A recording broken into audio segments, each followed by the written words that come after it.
For a long time as a researcher, as an academic, I thought that persuasion was very time-consuming. It happened over time. It involved due process and negotiation. And then I came across a few examples where persuasion just happened very quickly.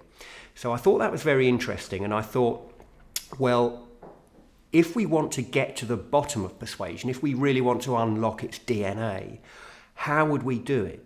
So I thought, well, what we would do, we would get a lot of these examples of persuasion that works very quickly and then conduct an analysis on it to see if we can extract some common features, the DNA of persuasion.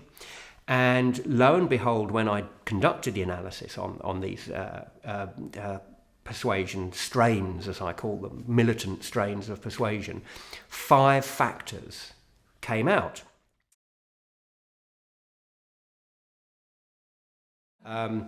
Because it's a well-known fact that it's called, in the technical name for it in psychology is known as labeling theory, that if you tell someone something and you give them an idea about who they are, then they're far more likely to act in a way that matches up to that than create dissonance with their own self-concept.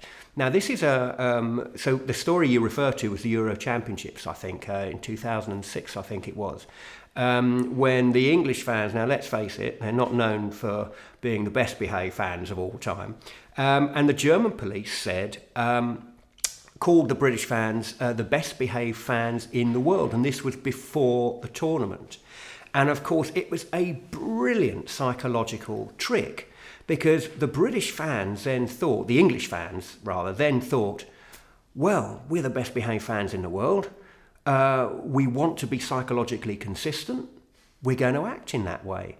And it was the most brilliant piece of policing I've come across in a long time. And of course, the tournament passed off without any problems at all for the English fans. It all started when they got back. No, it didn't really. They went out early. But it was, I think it's one of the tricks. This is something which parents often report. They say, if they say to their children, your room is completely messy, tidy it up. It takes ages for children to actually get round to doing that. But if parents frame it in another way, again, this is incongruity, and say, you know, I've noticed you're really tidy recently. Very quickly, on a lot of occasions, you'll find the room being tidied up because the children are behaving in a way that is consistent with the way other people see them. So the German police, very, very clever. Yeah, first of all the incidents are real. I began with, it started off with a couple of things that happened to me personally, which I've documented in the book. And then I basically asked my immediate friends and family to come up with some examples. And then I found that was quite easy for people to think of things. And then what I did was I advertised within Cambridge University and Essex University as well. And then that on the internal web. And then that became very fruitful. And then I put a basic thing out on the web for people to email me examples in. So it started off as a very small, personal kind of fishing trip, which then got gradually bigger. Yes, all the time. Yeah, definitely. With flipnosis, for instance, one of the really great things about writing a book like that is that it lends itself to lots of really good stories.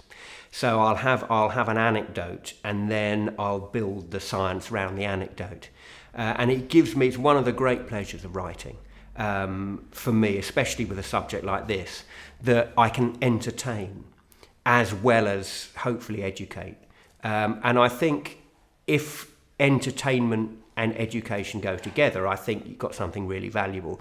Often, of course, education doesn't entertain. In fact, it bores people. But I always have the reader in mind and always, hopefully, try to to entertain. I don't know if I actually managed it, but I said to people that I know when people go into bookshops, they open a book and they browse through it and they just flick through pages.